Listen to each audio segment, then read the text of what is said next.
The Nile River flows from Lake Victoria to the Mediterranean Sea.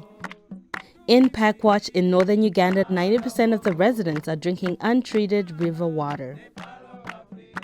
Half of the patients in the hospitals are there due to water-related illnesses. Thousands of residents have obtained access to safe drinking water, and their assistance is coming from an unexpected source: refugees fleeing South Sudan's civil war. My name is Ngongakinda. I am from South Sudan. I was born in a village called Bori in Kajukeji County. In 2017, when I was going to Kampala in a bus, and then I reached to the bridge here, I saw a woman, an old woman, fetching water under the bridge. The worst thing is it was raining, and then the whole river was flooded with mud.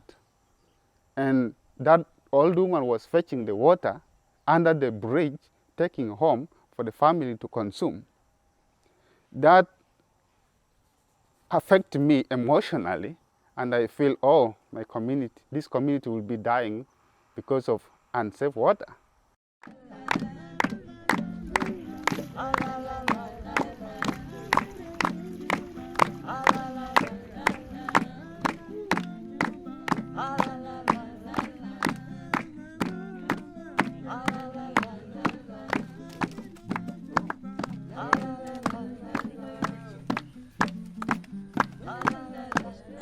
I'm called Openja Oriema from Nyakumba East Village, Rogem Sub-County.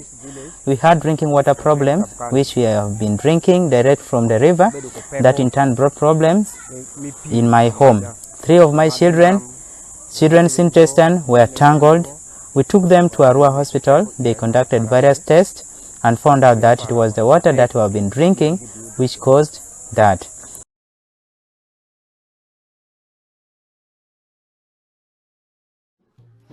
The available solution for finding clean water would be to boil it.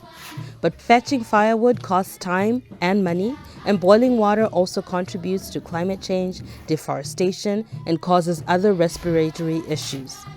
In the neighboring country of South Sudan, biosand water purifiers were constructed and sold to residents to help prevent waterborne diseases. However, in 2017, manufacturing plants closed down due to the civil war in South Sudan, resulting in the team living in refugee camps in northern Uganda.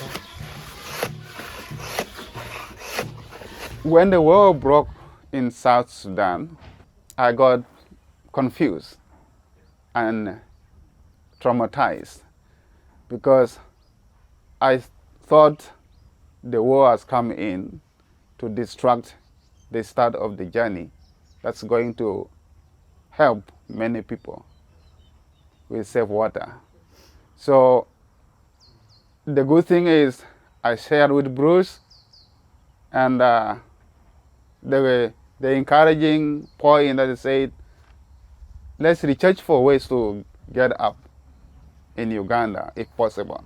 So I was able to meet the local government in Koboko, Uganda, telling them we have a pending projects that we are supposed to do in South Sudan, but we are already displaced, and our beneficiaries are also displaced. They are still the same people in the camp, and they are also within the local community. Can we start up and then do the same projects in Uganda? By name, I'm called Nelson Mandela. I'm a technician, and I also do monitoring in the community to see that the biosand field has worked well in the community. It's really hard for people here to live on this kind of water because up there we don't know what happens, and also some people down here, they are drinking. When you also proceed down there, they are also the same people who are also drinking the same water.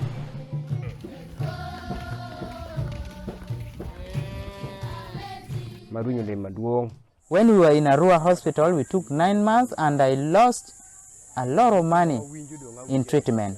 And out of the 3 people that we have been in the hospital with, 2 died of the waterborne diseases. 1, as you can see, has been operated.